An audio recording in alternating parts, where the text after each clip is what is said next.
پی ٹی آئی کے vice chairman Shah Mahmood Qureshi کو cipher case میں گرفتار کر لیا گیا۔ وائس چیئرمین پی ٹی آئی شاہ محمود قریشی کو اسلام آباد میں ان کی رہائش گاہ سے پولیس کی بھاری نفری نے گرفتار کیا۔ پی ٹی آئی کے مرکزی رہنما شاہ محمود قریشی کو گرفتاری کے بعد ایف آئی اے ہیڈ کوارٹرز منتقل کیا گیا۔ شاہ محمود قریشی کو سائفر کیس میں حراست میں لیا گیا ہے۔ شاہ محمود قریشی 2 بار سائفر تحقیقات میں ایف آئی اے پیش ہوئے۔ شاہ محمود قریشی سائفر سے متعلق بیان بھی ریکارڈ کروا چکے ہیں۔ ایف آئی آر میں کہا گیا ہے کہ سابق وزیر اعظم اور سابق وزیر خارجہ نے سائفر میں موجود اطلاعات غیر مجاز افراد تک پہنچائیں۔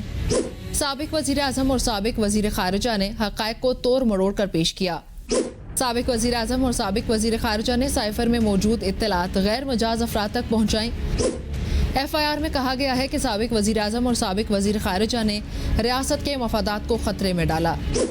سابق وزیر اعظم نے سائفر ٹیلی گرام بدنیتی کے تحت اپنے پاس رکھا اور وزارت خارجہ واپس نہیں بھیجا۔ سائفر ٹیلی گرام اب بھی سابق وزیر اعظم کے قبضے میں ہے۔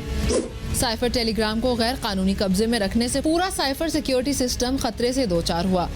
ایف آئی آر میں مزید کہا گیا ہے کہ ملزمان کے اقدامات سے غیر ملکی قوتوں کو بالواسطہ اور بلا واسطہ فائدہ پہنچا۔ ملزمان کے اقدامات سے ریاست پاکستان کو نقصان پہنچا۔ سابق پرنسپل سیکرٹری اعظم خان کے کردار کا تعین تحقیقات کے دوران کیا جائے گا۔ سابق وزیر اسد عمر اور دوسرے ساتھیوں کے کردار کا تعین بھی تحقیقات کے دوران ہی کیا جائے گا۔